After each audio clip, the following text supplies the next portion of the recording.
تو out of turn allot کر سکتی ہے. لیکن پھر یہ دیکھا گیا کہ آؤٹ آف ٹرن الاٹمنٹس بہت زیادہ ہوگی اور اس میں کچھ پھر لوگوں کی شکایت بھی شروع ہوئی. جیسے میں نے پہلے کہا کہ ہمارے پاس شارٹیج تو بڑی زیادہ ہے. اس وقت بھی اسلام آباد میں جو ویٹنگ لسٹ پہ لوگ ہیں 17,000 ہیں مختلف کیٹیگریز کے, اور اس میں سے 8,000 جو ہیں وہ چھوٹے جو اسٹاف ہے 1 سے 5 گریڈ تک ہیں وہ ہیں. تو یہ تو گھر تو سارے آلریڈی آکوپائڈ ہیں, تو جو خالی ہوگا وہی الاٹ کیا جائے گا. تو اس کو دیکھتے ہوئے پھر وزیر اعظم صاحب کو ایک پالیسی بھیجی گئی کہ اب جو آؤٹ آف ٹرن ہے اس میں بھی شرائط رکھی گئی کہ آپ کہیں باہر سے ٹرانسفر ہو کے آئیں, آپ کو کوئی سیریس النس ہو آپ کو یا آپ کی وائف کو یا کوئی ڈسیبلٹی ہو تو آپ اس کے لیے اپلائی کریں گے. اور صرف 30% ہر کیٹیگری میں کہ چھوٹے گھر ہیں یا بڑے گھر ہیں وہ اس طرح دیے جائیں گے, اور 70% جنرل ویٹنگ لسٹ سے جو جہاں بھی آپ کا نمبر ہے اس طرح دیے جائیں گے. اور کوشش یہ کی گئی اس کو ٹرانسپیرنٹ رکھا جائے. اللہ کرے جی ٹرانسپیرنٹ ہو. اور کالر سے ذرا بات کرتے ہیں. السلام علیکم جی. ہلو ہلو ہلو ہلو, لگتا ہے لائن ڈراپ ہوئی ہے اور دوبارہ آپ ٹرائی کریں, آپ کو کال مل جاتی ہے تو ہم بات کرتے ہیں آپ سے. اچھا یہ جو الاٹمنٹ پالیسی ہے جو سب اس میں ذرا مجھے بتائیے گا کہ آپ نے آخر میں بات کی بڑی اچھی سی کہ وہ میرٹ پہ ہوگی, وہ ٹرانسپیرنٹ ہوگی. اب یہ ٹرانسپیرنٹ جو ہے یہ کہاں تک ہوگی, اس کو کون اوورسی کرے گا, کیسے چیک کرے گا؟ میں کنسرن اس لیے ہوں چوہے صاحب کہ ہم لوگ ہمیشہ, میں اکثر یہ بات کرتا ہوں اپنے پروگرام میں کہ ہم لوگ مار کھاتے ہیں امپلیمنٹیشن پہ آ کے. بڑی خوبصورت پلاننگز بناتے ہیں ہم, اتنے اچھے پریزنٹیشنز دیتے ہیں پاور پوائنٹ کے اوپر, سب کچھ کرتے ہیں, لیکن امپلیمنٹیشن پہ آ کے ہم مار کھا جاتے ہیں. نہیں جی, اس میں جیسے میں نے عرض کی کہ ہم نے یہ کیا ہے کہ 30% جو آؤٹ آف ٹرن ہوگا اس کے لیے ایک علیحدہ اپلیکیشن فارم پریسکرائب کیا ہے. جو بھی اس میں گورنمنٹ امپلائی درخواست دے گا اس کو باقاعدہ رسید دی جائے گی. اس کا نمبر لکھا جائے گا کہ آپ کا کیٹیگری اے میں اس نمبر پہ آپ کے لکھا گیا ہے, کیٹیگری بی میں یہ ہے.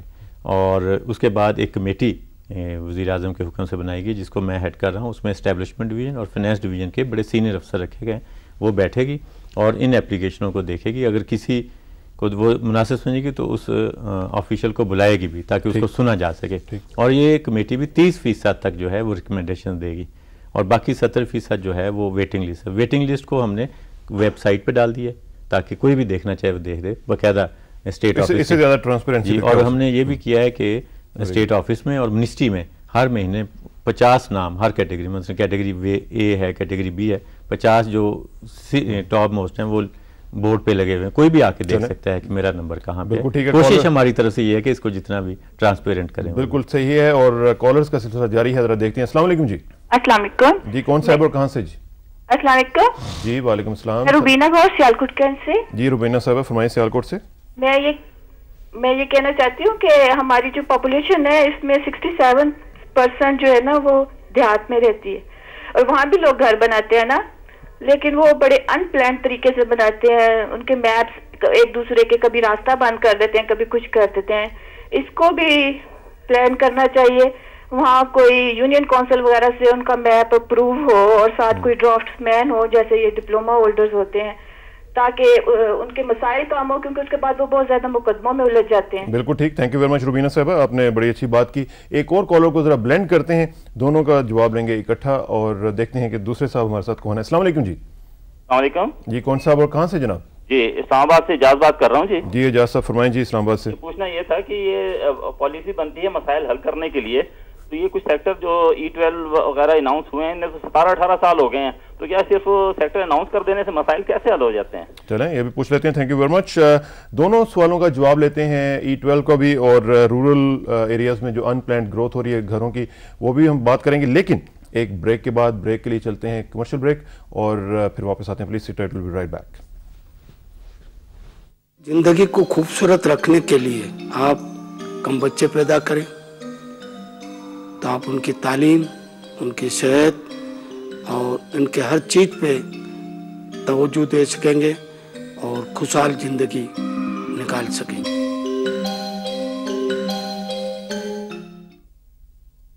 ویلکم بیک ناظرین. بات ہو رہی ہے ہاؤسنگ کے حوالے سے, بڑی زبردست کالز آ رہی ہیں. آپ دیکھ رہے ہیں کہ لوگوں کے ایشوز کتنے زیادہ ہیں, لوگ کنسرن ہیں اس حوالے سے. چوہے صاحب دونوں کویسچنس روبینہ صاحبہ نے کہا کہ ان پلانڈ گروتھ ہو رہی ہے رورل ایریاز میں بھی, وہاں پہ بھی تھوڑا سا پلاننگ ہونی چاہیے, اور اعجاز صاحب نے E12 کے بارے میں پوچھا. جی جو سیالکوٹ سے روبینہ صاحبہ نے پوچھا, اس سلسلے میں جو پنجاب گورنمنٹ ہے انہوں نے سائٹ ڈیولپمنٹ رولز ابھی نافذ کیے ہیں, اور جو تحصیل میونسپل ایڈمن TMAs ہیں ان کو یہ ٹاسک کیا گیا، کیونکہ اب آپ کو پتہ ہے کہ ڈیولوشن کے بعد رورل اربن کی ڈسٹنکشن ختم ہو گئی. اب جو ٹی ایم اے تحصیل ہے وہ پورے تحصیل کے اوپر کمپرائز کرتی ہے، تو ان کو اسٹرینتھن بھی کیا جا رہا ہے. بہت بڑا ایک ورلڈ بینک کا پروجیکٹ ہے، اور وہ جتنے بڑے بڑے شہر ہیں، مثلا گجرانوالا ہے، لاہور ہے، اس کے پورے کے لیے وہ ان کی کیپیسٹی بلڈنگ بھی کر رہے ہیں. کیونکہ ٹی ایم ایز کے پاس ابھی وہ بلڈنگ کنٹرول، اور جیسے وہ کہہ رہی تھیں کہ وہاں آرکیٹیکٹ بھی ہونے چاہیے، وہ سارے ان کو ٹریننگ بھی دے رہے ہیں اور وہاں ریکروٹ بھی کر رہے ہیں، پوسٹیں دی گئی تاکہ وہ نہ صرف کہ شہروں میں بلکہ جو چھوٹے ٹاؤنز ہیں اور آخر میں پھر گاؤں تک بھی جائیں گے، اور ہر جو گھر ہے جو بنایا جائے اس کو اپروو کروانا پڑے گا.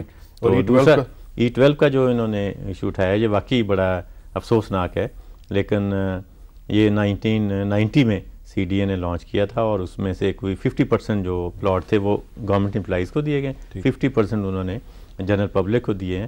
لیکن اس وقت جو لینڈ ایکوزیشن تھی اس فارمولے کے تحت ہوئی، لیکن اس میں ابھی تک مسائل چل رہے ہیں، اور ابھی حال ہی میں وزیر اعظم سے انہوں نے اپروول لی ہے، اور امید یہ ہے کہ وہ مسئلہ جو ہے ریزالو ہو جائے گا، اور جو ایڈیشنل کمپنسیشن ہے وہ سی ڈی اے پے کر دے گی، اور جو لوگوں کی اس میں انویسٹمنٹ سٹک اپ ہے وہ انشاءاللہ ان کو مل جائیں گے. اس میں کتنا عرصہ لگے گا مزید کچھ؟ یہ سی ڈی اے والے تو بڑے ہوپفل ہیں کہ اگلے 3-4 مہینے میں وہ ریزالو کر لیں گے اس کو، لینڈ ایکوزیشن کے مطلب پھر ڈیولپمنٹ شروع ہو گیا. یہ D12 اور کے ساتھ ہی تھا، D12 کا حل ہو گیا، وہاں کام شروع ہو گیا. E12 بھی 3-4 مہینے میں وہ ہوپفل ہیں انشاءاللہ. اور کالرز کا سلسلہ جاری ہے، اور ہاؤسنگ کے حوالے سے لوگوں کا میں دیکھ رہا ہوں کہ رسپانس کتنا زیادہ ہے. لوگ سمجھتے ہیں کہ اس کو جلدی سے جلدی حل کیا جائے، اور مسئلہ چونکہ اتنا بڑا ہے. لیکن پوچھتے ہیں کون ہے ہمارے ساتھ. السلام علیکم. جی ہلو جی السلام علیکم. السلام صاحب. جناب وعلیکم السلام. کون صاحب بول رہے ہیں؟ جناب بشیر بول رہا ہوں شیوپورا سے. جی بشیر صاحب فرمائیں. میں نے آپ کو اس لیے علامت دی ہے کہ یہ جو بھی پالیسی بنتی ہے گورنمنٹ بناتی ہے وہ سب کے لیے برابر ہونی چاہیے. گورنر آف پنجاب نے ایک چٹھی جاری کی ہے 2001 میں. ہلو جی جی فرمائیں جناب. تو انہوں نے چٹھی جاری کی ہے کہ جو بھی بندہ کسی محکمے سے ریٹائرڈ ہو کر دوبارہ محکمہ جوائن کرتا ہے تو اس کو ایکویلنٹ پوسٹ دی جائے. انہوں نے آرمی کے افسران اور ججز سامان کو شامل کیا ہے، سولین آرمی کو شامل کیا ہے، جو آرمی کو جے سی او اور ادر رینک ہے ان کو شامل ہی نہیں کیا گیا، جو جن کی سب سے زیادہ خدمات ہیں.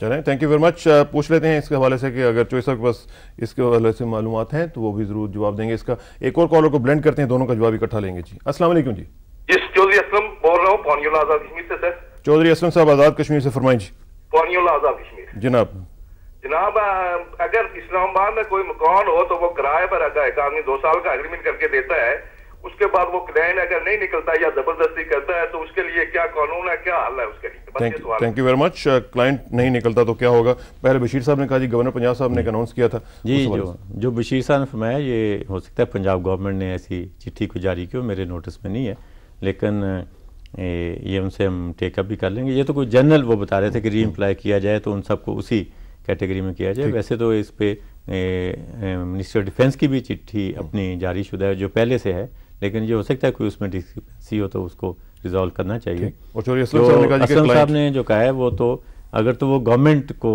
دے جو ہماری ہائرنگ ہے تو اس میں تو 2 سال کا ایگریمنٹ ہے اور اس کا چوائس ہے مالک کا. اگر وہ چاہے کہ 2 سال کے بعد وہ گھر نہیں دینا چاہتا تو گورنمنٹ پابند ہے کہ اس کو گھر خالی کرا کے دے. وہ کئی دفعہ تھوڑی دیر لگ جاتی ہے اس کو شفٹ کرنے میں، لیکن اگر اس نے کسی پرائیویٹ انڈیویجول کو دیا ہوا ہے تو پھر تو وہ عدالت کا معاملہ ہے. جو رینٹ کنٹرول آرڈیننس اس کے تحت اس کو رینٹ ریسٹرکشن آرڈیننس کے تحت کیس کرنا پڑے گا، اور وہ جو عدالت جو فیصلہ دے تو یہ مسئلہ ہے جس کی وجہ سے لوگ گھر کرائے پہ دینے سے ذرا گھبراتے ہیں، اعتراض کرتے ہیں. بالکل ٹھیک ہے. اچھا جو صاحب ایک اور چیز جو بڑا امپورٹنٹ جو روبینہ صاحبہ نے سیالکوٹ سے کہا کہ وہاں پہ ان پلانڈ گروتھ ہو رہی ہے، میرے خیال میں تو شہروں کے ساتھ ساتھ بھی بڑی ان پلانڈ گروتھ ہو رہی ہے. یہ جو سلمز اور یہ اسکواٹر سیٹلمنٹس ہیں ان کا کیا ہے سلسلہ؟ یہ کس طرح ان کو آپ پلاننگ میں لائیں گے؟ جی ہاں، یہ بڑا اہم ایشو ہے. یہ پالیسی میں بھی اس کو ایڈریس کیا گیا ہے.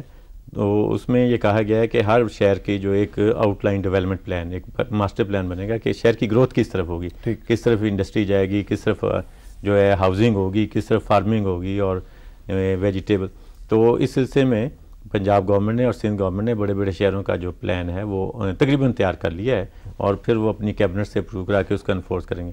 جو مشروم گروتھ ہے وہ جو ارد گرد اسٹیٹ لینڈ تھی اس کے اوپر وہ انفورسمنٹ کا مسئلہ تھا، لیکن اب اسٹیٹ لینڈ بہت کم رہ گئی ہے، اور جو رہ گئی ہے وہ انہوں نے زیادہ سے زیادہ مختلف اسکیموں کے لیے آلریڈی الاٹ کر دی ہے. تو اب وہ کوئی پرائیویٹ آدمی تو اپنی زمین پہ آپ کو پتہ ہے کہ بیٹھنے نہیں دے گا، وہ سرکاری زمین پہ ہوتا تھا.